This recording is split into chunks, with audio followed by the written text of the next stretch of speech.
Now you can imagine one of the most important applications of ellipses in particular is in orbits, which is especially important in astronomy and astrophysics. Now one of the foundational pillars of all of that is Kepler's laws. Now, Kepler's laws were published in 1609 by Johannes Kepler. Now, he found them empirically, which means he was working from telescopes and taking measurements and things like that.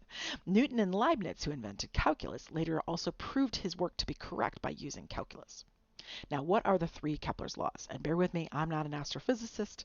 I am married to one, but that doesn't count.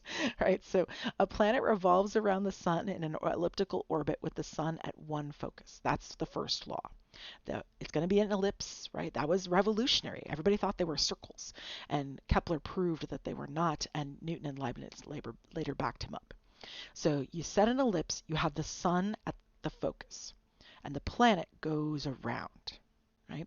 You have something called the perihelion, which is when you're closest, the planet is closest to the sun.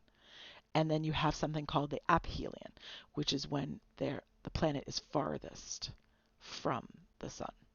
And you would think, oh, that's what corresponds to summer and winter. No, it doesn't. There's other things going on.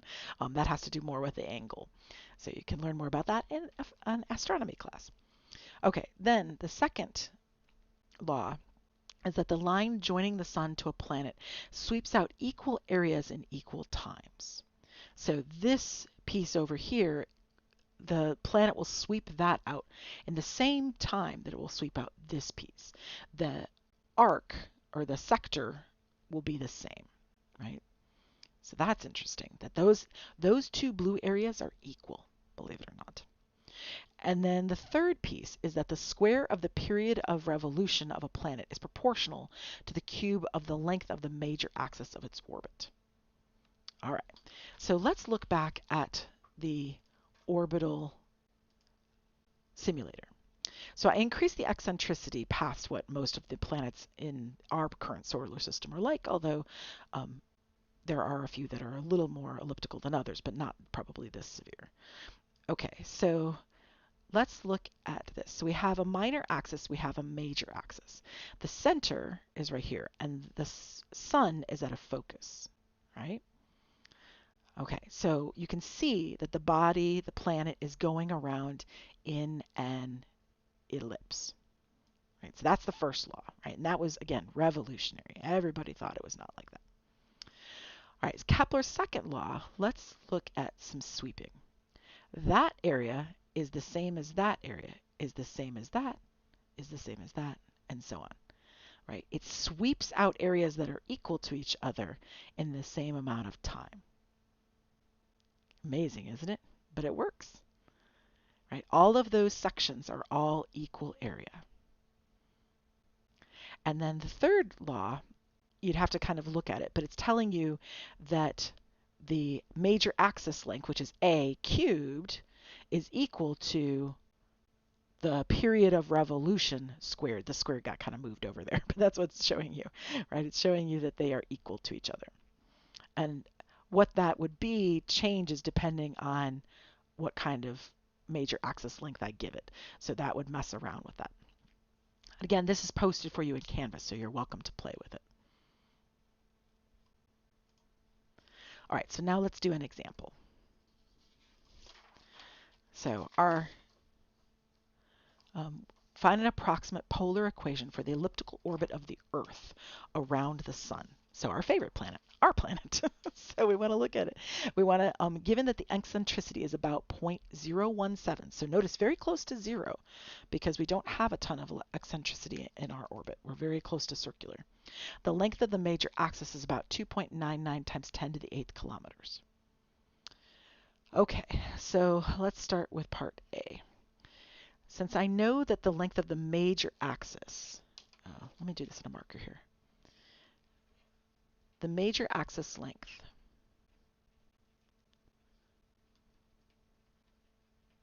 is equal to 2a.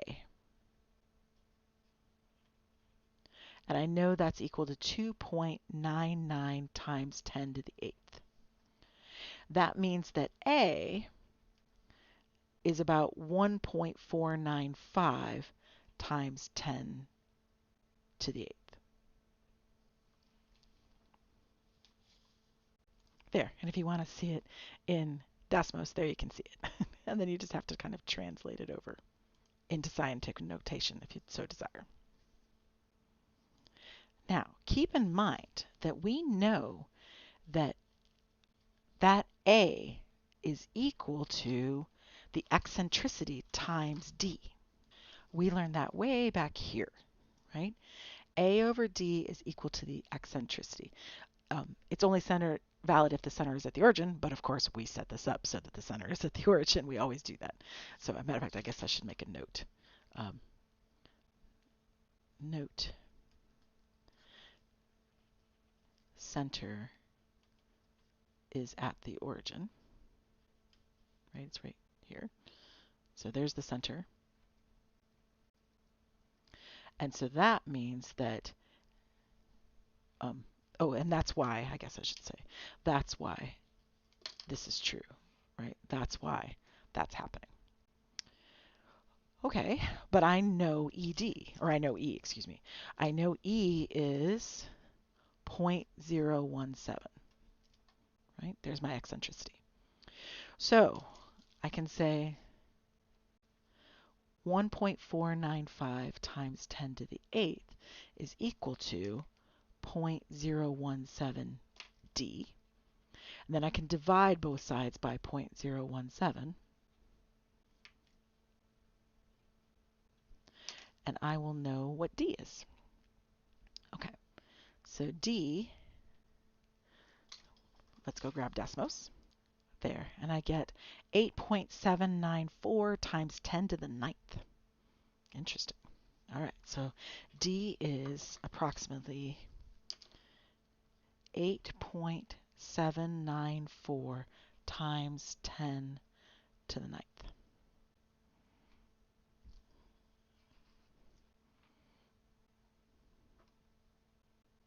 All right, so this means I now know the equation. R is equal to ED over 1 minus E cosine theta. Now, why did I choose that one? Well, because the focus is on the left over here, and it's a horizontal major axis. Now, why did we choose R equals ED over 1 minus E cosine theta? So if you look back here, it's going to be horizontal, right? Just like I just said. So it has, so let's make a note. It's chosen because it has a horizontal major axis. Major.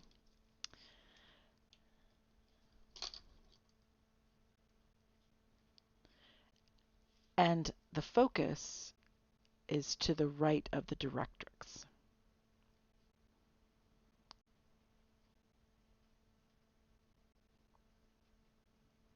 So if you look at it, right, this is the part I had kind of written wrong. I don't know if sure right side is what I mean. I really mean to the right side of the directrix, right? So your focus is over here. So you'd be forming the ellipse like this, right? And the focus is on the left side. So the left side of the ellipse, but the right side of the directrix.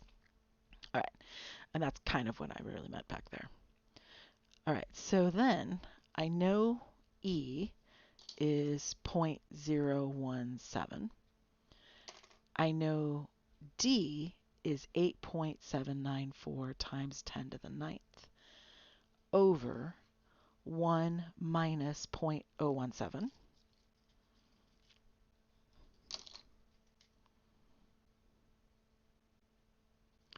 times the cosine of theta. Putting that together, R is equal to 1.495 times 10 to the 8th, because that's A, over 1 minus 0.017 cosine of theta. And there's the equation.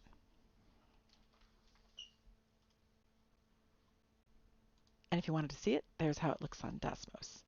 I actually used the other form, the alternative form for a hyperbola, or excuse me, for an ellipse here, but it works. All right, now we have to answer the question. Find the distance from the Earth to the Sun at the perihelion and aphelion. Okay, so let's look at this graph just a little bit. So the full length, so there's a center here, right there. Let me just put, right, that's the center, C, let me call it, right, center. Okay, so this distance is A, and this distance is A. Together, they make the distance across for the major axis. All right, now there is a distance between the center and the sun, and we'll call that C. That's why I call that center. All right, so the perihelion is the full A from the center out, but take away the C. All right, so let's make that. So for letter B, the perihelion would be the full distance minus that distance from the center to the sun, which would be A take away. Now, what about that distance? Well, we actually know what that is. We set that up when we said that if the center is at the origin, E is equal to C over A. So that means that C would be equal to E times A. So I'll make a note. Right? C is equal to E times A. So what I'm really saying is take A and take away E times A. All right, well, we can do that because, and actually, I'm going to factor an A out just for my own sanity. So this is A times 1 minus E, because that'll be a lot easier to calculate here. Okay, so let's do that. So I can take A, which is 1.495 times 10 to the 8th, and I can multiply it by 1 take away 0.017. And of course, I can just do that with Desmos. There, putting that into Desmos, we get 1.47, call it, times 10 to the 8th. All right, so that would be about 1.47 times 10 to the 8th kilometers, which is very far. But not as far as the aphelion, right? Because the perihelion is when we're the closest. So the aphelion is when Earth is the farthest. That would be A plus C, right? Which would be A plus E times A.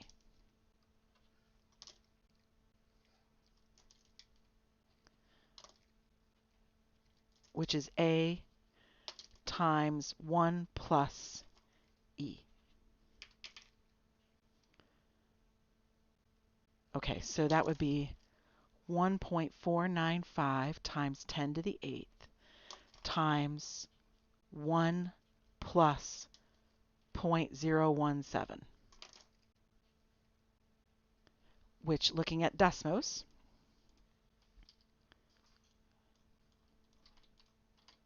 whoop, make it a plus,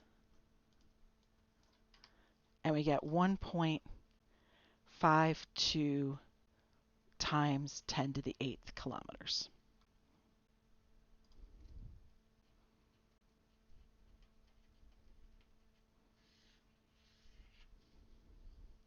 And there we go.